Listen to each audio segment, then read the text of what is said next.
What's that, people?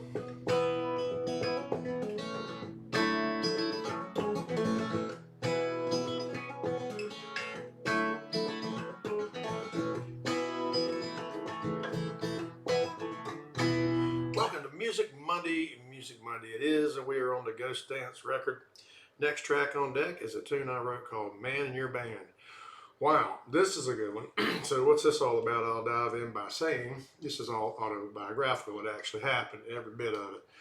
It's kind of funny looking back on it because that first line, every time I go to Colorado, my life just falls apart. And that was kind of true. You know, we were on the road so much back in these days.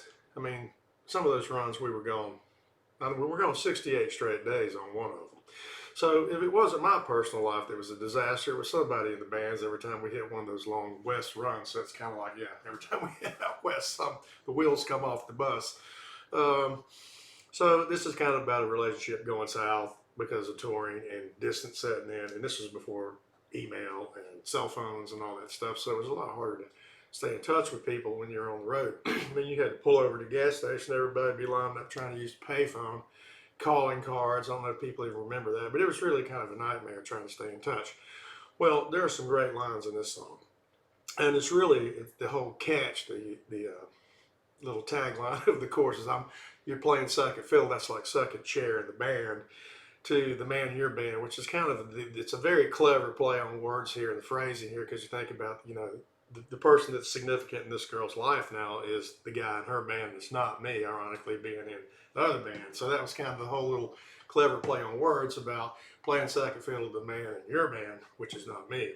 All right, so I'm trying to think. I just want to touch on a couple of the verses. There's like 6 in this song. There's quite a few of them, yeah, but there's some of them that are kind of jump out better than others. The one I wanted to bring out was the thing about a Jody grind.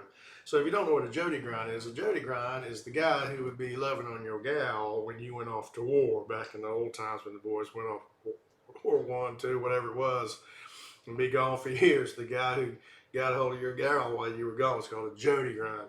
So there's another man sleeping in your bed playing my Jody grind, just wrenching in my guts would ever go away. I guess I'd be just fine. Some clever lines in this one for sure, man. It's kind of a very Robert Hunter-esque. You can see that style of his in my writing, and you can really see it in this song. Then the chorus, you know, playing second fiddle to the man in your band. Don't know if he's better than me, but he's there and close at hand. And a lot of times that's what happens when you drift apart, you know. It's hard to stay in touch, and you know, that's how these things happen, as everybody knows. All right.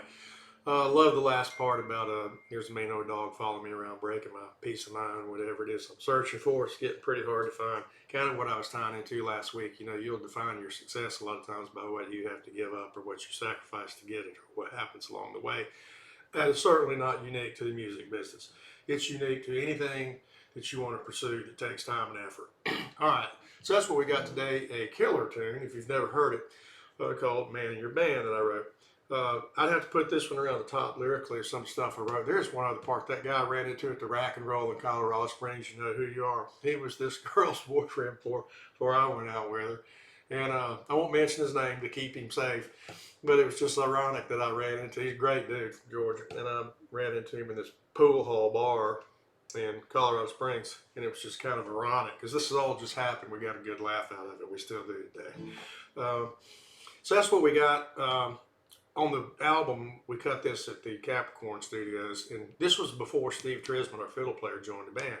So you got a song called Playing Second, you know, Fiddle, you know, Man in Your Band, Playing Second Fiddle. You got to have fiddle in it. So we got David Blackman from the Normal Town Flyers. You guys know David. He's a icon in Athens, Georgia. He's the dude who played on fiddle parts on all those Widespread Panic songs. Of course, I first met him when I was in college when he played fiddle in a band called, like I said, the Normal Town Flyers from Athens, Georgia. He was killer. He's a great fiddle player. So he came into the studio. He laid down one track, and then you'll notice at the end of this, he doubled and added another one. So there's 2 fiddle parts left and right going on the out. Kind of just crazy sounding. It came out really good. I get to pick a little acoustic banjo in it. You know, we put drums to it with the band when we play it. That's on the live album. You can listen to that, but you know, all right, here we go for you guitar players. This has got a gazillion chords in it. First thing you got to do is drop both E's to D, so drop D, and then capo on the 2nd fret, so it's in E. And that opening lick is just kind of, it's in a D root, and you're pulling off. There's a lot of grassy licks, and it's pulling off on the G and the D string, and then you're up to the C, and then you're hammering on.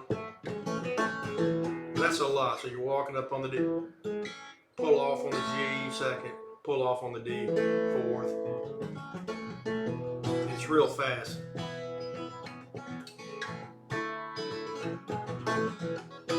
And then it's to a D, and that's like an E minor, but you're keeping your your ring finger anchored on the second string, and then you're going up there and grabbing the 5th and the 6th on the 2nd fret. It's that chord, cool chord. In your drop D, you can do that. Like I said, there's a 500 chords in this song, so you want to learn it, join my Patreon membership, because this is one that I'll really have to do a zoom and break down. There's just too much stuff in it, and the bridge is completely different. Like I said, it's got a lot of chords. And that's what we got in the Skillet A Killer too. I think Jim Bickerstaff likes this one, I know that. Lyrically, I say I would put this one up there, one of the more clever ones I've written. And by all means, like, follow, and share it. As Paul Harvey would say, now you know the rest of the story, and you certainly do.